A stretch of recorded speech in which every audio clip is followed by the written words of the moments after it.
Hello everyone. इस video में हम स्टडी करेंगे रोम के बारे में, जिसकी फुल फॉर्म है रीड ओनली मेमोरी। तो वीडियो में कवर करेंगे इसका मीनिंग, एग्जाम्पल और टाइप्स के बारे में। इसके अलावा इस वीडियो के रिलेटेड ये कुछ दूसरे टॉपिक्स हैं। अगर आप इनको स्टडी करना चाहते हैं तो इन सब का लिंक आपको वीडियो के डिस्क्रिप्शन में अवेलेबल है। तो स्टार्ट करते हैं रीड ओनली मेमोरी के मीनिंग से। ये वो मेमोरी है जिसे यूज़र रीड कर सकता है लेकिन राइट नहीं कर सकता। इसका क्या मतलब है कि मान लीजिए आपने कंप्यूटर में या लैपटॉप में कोई फ़ोल्डर बनाया न्यू फ़ोल्डर के नाम से।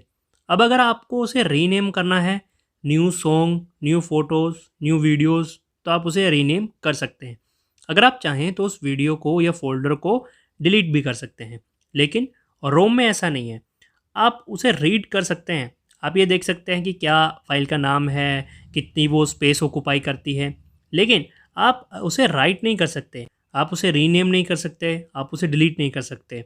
तो रोम वो मेमोरी होती है जिसे एक यूज़र रीड कर सकता है लेकिन उसे राइट नहीं कर सकता या उसमें चेंजेस नहीं कर सकता। इस तरह की मेमोरी नॉन वॉलेटाइल होती है, मतलब ये कि इन्फॉर्मेशन को परमानेंटली स्टोर कर दिया जाता है और इसे इरेज नहीं किया जा सकता। रोम में मेमोरी को उसके क्रिएशन के टाइम में फिल किया जाता है। तो रोम में जो भी डेटा होता है उसे तब उसमें फिल किया जाता है जब उसे क्रिएट किया जा सकता है। इसलिए उसे वो परमानेंटली स्टोर करके रख देते हैं। जब रोम को बनाया जाता है उसके बाद उसे डिलीट नहीं किया जा सकता। यूज़र इस रोम चिप को कंप्यूटर्स और अदर इलेक्ट्रॉनिक प्रोडक्ट्स जैसे कि washing machine, digital camera, microwave ओवन्स, car etcetera में देख सकता है। तो आपके कंप्यूटर या इलेक्ट्रॉनिक अप्लाइंसेस में कुछ ऐसी इंस्ट्रक्शन होती हैं जो काफ़ी ज़रूरी होती है उस सिस्टम को ऑपरेट करने के लिए। ऐसी सारी इंस्ट्रक्शन या डेटा को रोम में फिल कर दिया जाता है ताकि यूज़र उसे डिलीट ना कर सके। अगर उसे डिलीट कर दिया जाता है तो आपका जो सिस्टम है वो अच्छे से ऑपरेट नहीं करेगा। पहले ये मुश्किल होता था कि आप रोम में उस डेटा को डिलीट कर सकें, लेकिन आज की टेक्नोलॉजी काफ़ी एडवांस है। आप उसे इरेज कर सकते हैं, रीराइट भी कर सकते हैं। तो वो हम आगे चल के इसकी टाइप्स में देखेंगे कि वो कौन कौन सी टाइप्स हैं। ये एक इमेज है रोम की, यहाँ पे आप देख सकते हैं ये मदरबोर्ड है और मदरबोर्ड में ये जो पोर्शन है जो कि आपको एरो से इंडिकेट किया गया है वो आपकी रोम चिप है। क्योंकि हम कंप्यूटर के बारे में पढ़ रहे हैं तो यहाँ पर थोड़ा और अच्छे समझाने के लिए मैंने एक प्रोग्राम लिया है यहाँ पे जिसका नाम है बायोस। बायोस का फुल फॉर्म है बेसिक इनपुट और आउटपुट सिस्टम।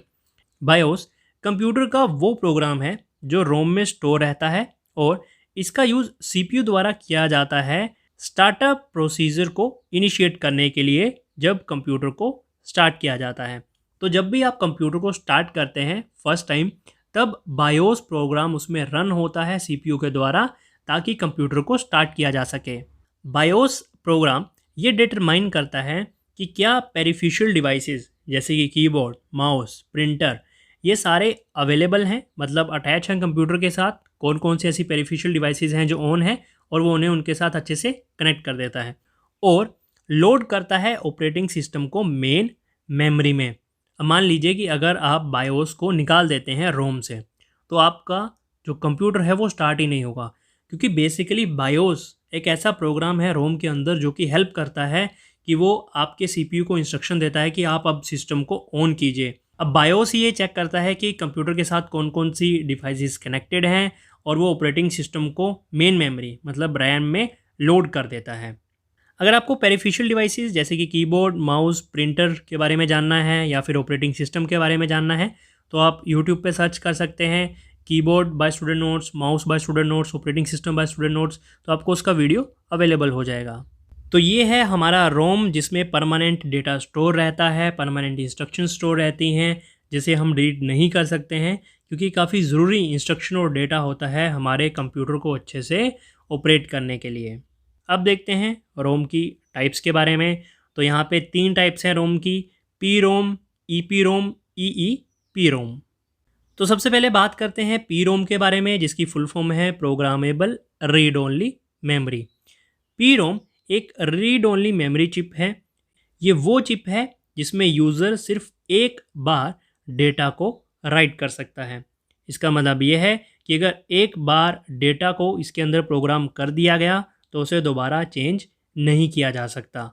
तो यूज़र एक ब्लैंक पी-रोम को ख़रीदता है और उसमें जो उसकी इच्छा होती है, जो उसका डिज़ायर प्रोग्राम होता है, उसे वो वहाँ पे एंटर कर देता है।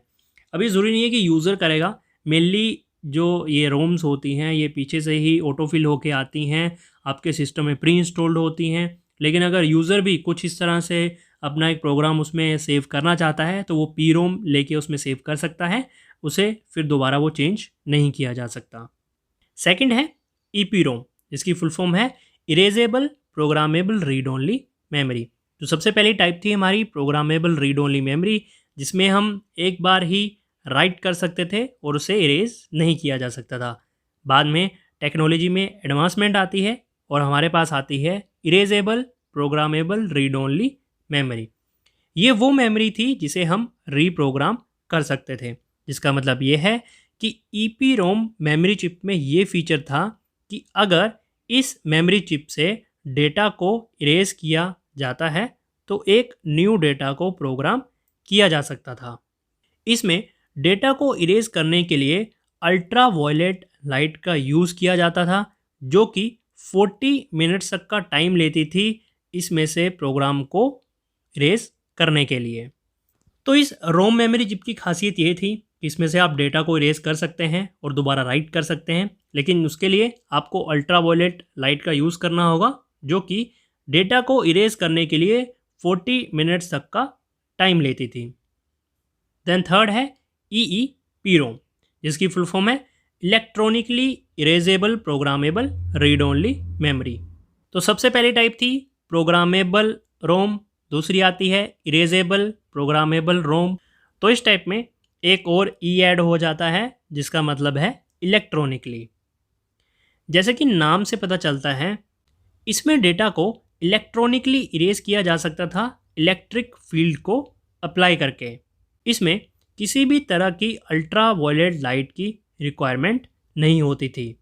ईईपीरोम की सबसे बड़ी खासियत ये थी कि इसमें कंप्लीटली या सिलेक्टेड लोकेशन में डेटा को इरेज किया जा सकता था या रीप्रोग्राम किया जा सकता था। तो मान लीजिए अगर आपकी ईईपीरोम में 2 फोल्डर हैं, एक ऑडियो का एक वीडियो का, तो अगर आप चाहें दोनों फोल्डर को रीराइट कर सकते हैं।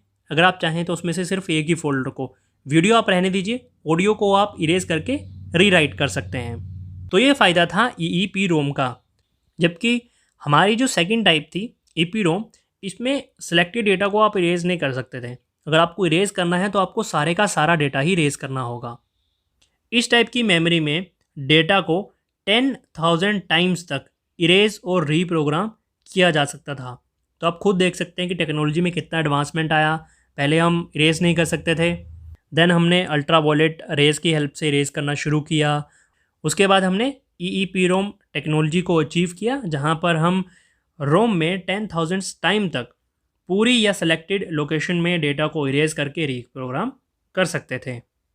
तो ये था वीडियो रोम का, जिसमें हमने देखा इसका मीनिंग, एग्जाम्पल और लास्ट में इसकी टाइप्स। वीडियो कैसा लगा ये कमेंट करके ज़रूर बताएं, और अगर आपके किसी भी टॉपिक के रिगार्डिंग कोई क्वेरी है तो आप उसके लिए मुझे कमेंट कर सकते हैं। मैं वहीं आपको रिप्लाई करके या फिर उस पर एक अलग वीडियो बना के आपके साथ शेयर कर दूंगा। इसी तरह की हर अपडेट के लिए स्टूडेंट नोट्स चैनल को सब्सक्राइब करें, वीडियो को लाइक और शेयर करें। Thank you.